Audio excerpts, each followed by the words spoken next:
Olá, é muito bom ter a sua companhia aqui em mais um episódio do Agro 360 Podcast. E agora vamos falar sobre um assunto complexo, um grande desafio para o produtor de grãos e, por que não, de pastagem. Plantas daninhas. As espécies são muitas e, por isso, um grande desafio aí para o produtor. Para falar sobre esse assunto, está aqui com a gente a especialista no assunto, gente. Gisele Santos, que é engenheira agrônoma, produtora rural e também palestrante aqui na feira nessa terceira edição. Muito obrigada pela entrevista. Obrigada, eu que agradeço, Lara, o convite, estar aqui com vocês. E é uma honra estar aqui, viu? Essa feira desse tamanho, me surpreendendo aqui no Tocantins. Parabéns a todos pela organização. E estamos aqui conversar com o pessoal sobre o manejo de plantas daninhas. Como esse manejo está cada vez mais incerto, mais difícil? Por quê? Claro, tá sim, sabe? O manejo de plantas daninhas nos últimos anos tem tirado muita rentabilidade, muito dinheiro do bolso do produtor rural hoje. E não só pensando em soja, em todas as culturas. E se a gente buscar na história o que aconteceu nos últimos 4, 5 anos, a resistência de plantas daninhas, a principalmente glifosato e os manejos realizados, isso tomou uma proporção, e aí você junta isso com a falta de novos produtos, novas moléculas. Então nós estamos com os mesmos produtos, formulações diferentes e problemas novos. Então é tão complexo como você adaptar ferramentas antigas, novas formulações, mas não tem nada muito novo com problemas novos. Então você acredita que o problema está crescendo numa velocidade maior do que a solução? Sim, está. E infelizmente dentro das fazendas é a disciplina que mais tem tirado rentabilidade do produtor. Por quê? Manejar a planta daninha, ela interfere diretamente no bolso. Por quê? É um manejo que muitas vezes eu escuto, Gisele, é muito caro manejar a planta daninha. Só que, claro, quando a gente olha, e eu falo isso muito para o produtor, é a disciplina que interfere de forma direta. Por exemplo, vassourinha de botão competindo com a soja, tira a produtividade. Só que o que um pé de galinha, uma vassourinha de botão guarda de pragas também? Ponte verde para pragas, nematóides, muitas vezes doenças também. Algumas plantas daninhas conseguem de alguma forma ter ali a possibilidade também manchas, né, de forma geral, que são doenças, como uma trapoeraba. Então eu falo assim, produtor, não é só ir lá e controlar, a gente vai ter que olhar para os fatores diretos e indiretos. E tem uma questão bem importante, Lara, nesse caminho do manejo de plantas daninhas, que é um abismo no tempo. Então, além do tempo de não ter novos produtos, também ficou muito tempo sem se falar, né, de herbicidas, misturas, horários de aplicação. E o pessoal ficou um tanto quanto acomodado, sem muita informação, e o problema foi crescendo. E hoje está esse boom que virou o Brasil, essa necessidade de a gente conversar sobre manejo de plantas daninhas. Qual o impacto do pé de galinha, do picão, ter se tornado aí resistente ao glifosato? Essa notícia ela veio assim no último ano muito forte, né? Por exemplo, o primeiro registro de picão resistente a glifosato aconteceu no Paraná. E aí nós pensamos, não, isso aí está lá no Paraná, está restrito a lá, não vimos para cá ainda. Essa última safra agora, 23, 24, pasme, começou a aparecer em vários locais. Então, um relato lá, de um ano para o outro, pum. E isso o que acontece? Qual que é o impacto, né? Quando nós olhamos para as ferramentas de herbicida pós-emergente na cultura da soja para controlar a planta grande, que aí geralmente já sai do estágio, não tem ferramenta. Ou o produtor tem que partir para as novas tecnologias, mas geralmente ele é pego de surpresa, a cultura dele já está instalada e não tem o que fazer. Ele convive ou capina. Capina realmente é enxada, né? Para quem assistiu ao nosso evento online, naquele evento na Semana do Manejo que foi em janeiro, 56 mil acessos. A gente estava com uma enxada lá e batizamos a enxada de Margot, né? A nossa margosa. Então, se não tem solução, realmente a capina é usar margosa. E isso é um custo muito alto, e hoje encontrar pessoas também para um serviço assim é muito difícil. Até porque fazer isso em uma área muito extensa é um trabalho assim, exatamente, muito complicado, né? Cada região tem um problema assim mais característico. O solo, aqui o clima do Tocantins está mais propenso para que tipo de plantas daninhas? Aqui Tocantins é muito característico, toda vez que alguém me liga com algum problema ou eu venho visitar a região, muito pé de galinha, vassourinha de botão e uma característica muito comum aqui para o Tocantins, que, na minha opinião, uma das piores plantas daninhas, essa fica a dica pro pessoal de casa, viu? Andropogon. Andropogon, tanto é que é uma das plantas daninhas que eu vou falar aqui hoje, que o pessoal me pediu muito, é bem característico daqui e lá da minha região dos Chapadões também, no Mato Grosso do Sul, uma parte do Goiás também tem essa planta daninha. E, na minha opinião, é uma das mais difíceis de controlar. Nossa. E tá aqui. E tá aqui na região. Qual que é a orientação que você passa para o produtor para amenizar, para tentar diminuir esses impactos? Bom, uma das dicas que eu falo para todo produtor é assim, ó, produtor, ó, essa dica é de ouro, viu? Ó, compartilha esse podcast aí com a turma, pessoal, porque essa dica é de ouro. O produtor hoje ele gasta muito dinheiro quando ele desespera. Ele desespera e fala assim, ele me liga e fala assim, eu vou comprar o que você pedir, Gisele, eu preciso controlar, mas já passou do ponto. E aí ele desespera, ele vai lá e compra o necessário ou a mais que o necessário e não resolve mais o problema. Então, qual que é a minha orientação? Que foi a sua pergunta. Distribua melhor esse dinheiro ao longo do sistema. E aí, Lara, nós desenvolvemos um negócio chamado manejo SIM. Da palavra SIM, de positividade, SIM, que significa Sistema Integrado de Manejos. Por que vocês precisam pensar no Sistema Integrado de Manejos? É sistema, eu não penso só na soja. Então, por exemplo, a planta daninha, como o andropógon, pé de galinha e vassourinha, colheu a soja, eu tenho que aplicar mesmo sem área foliar. É ali o momento. Mas o produtor, por anos, ele escutou que tinha que ter área foliar. E nós desenvolvemos um manejo que não precisa. Antes dele plantar a cultura dele pós-soja, ele precisa fazer o manejo. Por quê? Nós vamos trazer o período seco ao nosso favor.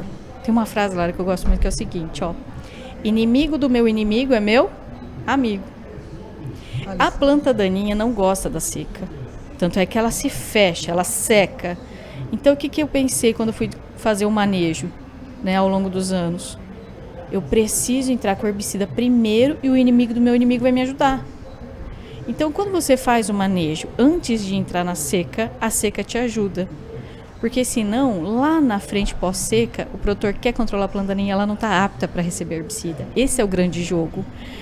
Quando você coloca o manejo de plantas daninhas na mesa, ela nada mais é do que, sabe o que é? Um jogo de xadrez. É fantástico quando você começa a entender as peças. Você já tem que fazer uma jogada pensando nas próximas. Nas próximas. E qual é a peça que você movimenta? Eu vou movimentar só um peão agora? Ou que peça que eu vou movimentar? De acordo com o meu talhão. É isso. Gisele, parece simples. É simples, só que nós complicamos.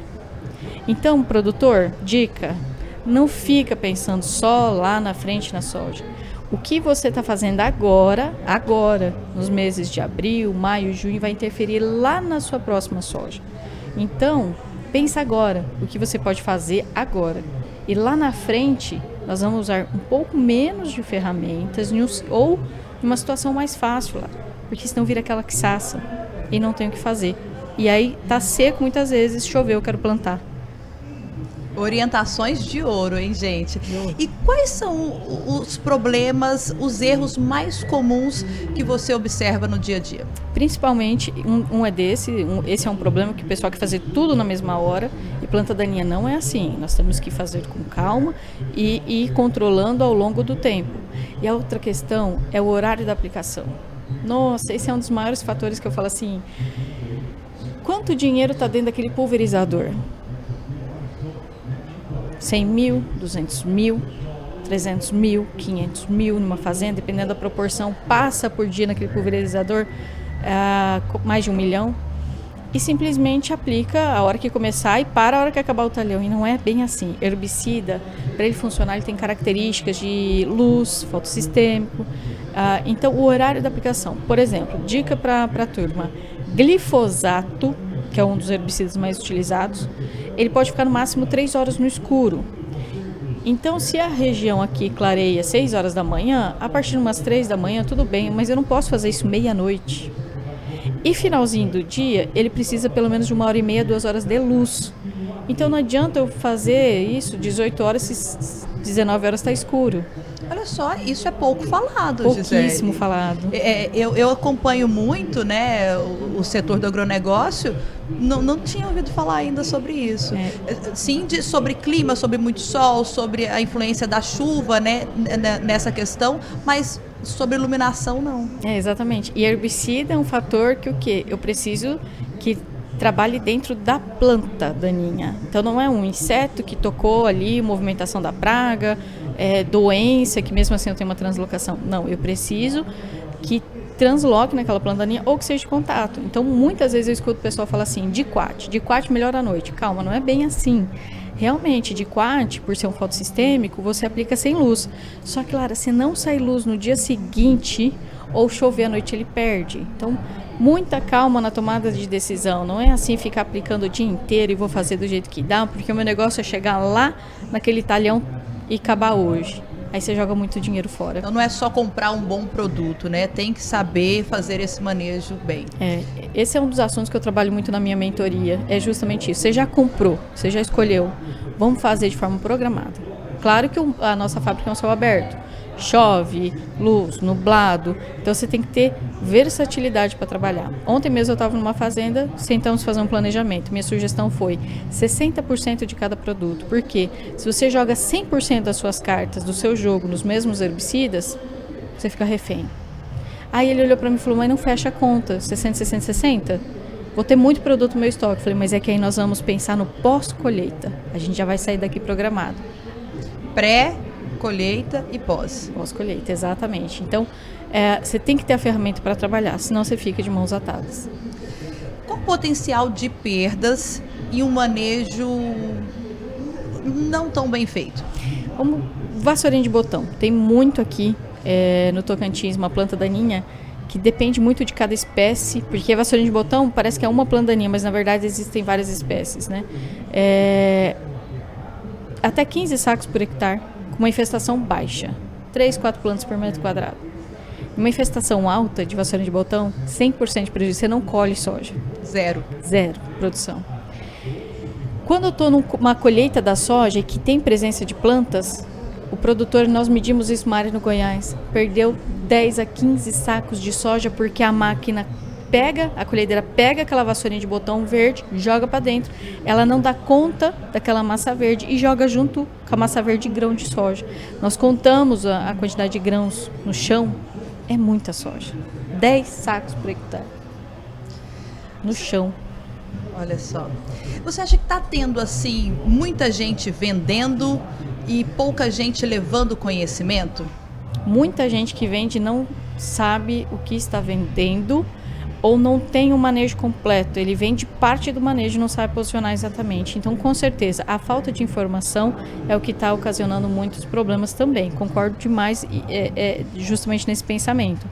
E uma coisa que eu falo muito nas minhas mentorias, né? Informação gera conhecimento. Conhecimento colocado em prática, Lara, gera sabedoria. E sabedoria é o que te faz prosperar. Então, se eu pego exatamente o que você acabou de falar, eu pego informação, gero conhecimento, atendo melhor meu cliente, vou para a prática, gerou sabedoria, compartilhei com o meu colega, eu tenho mais clientes. E o pessoal não conecta nisso. Ele só quer vender aquele produto e aquele produto não vai solucionar. Eu preciso de uma rede de informação. Para a gente finalizar, eu queria saber, assim, baseado no seu conhecimento, em toda a sua experiência, como que você vê o futuro em relação a esse assunto? Você tem uma opinião, uma perspectiva positiva?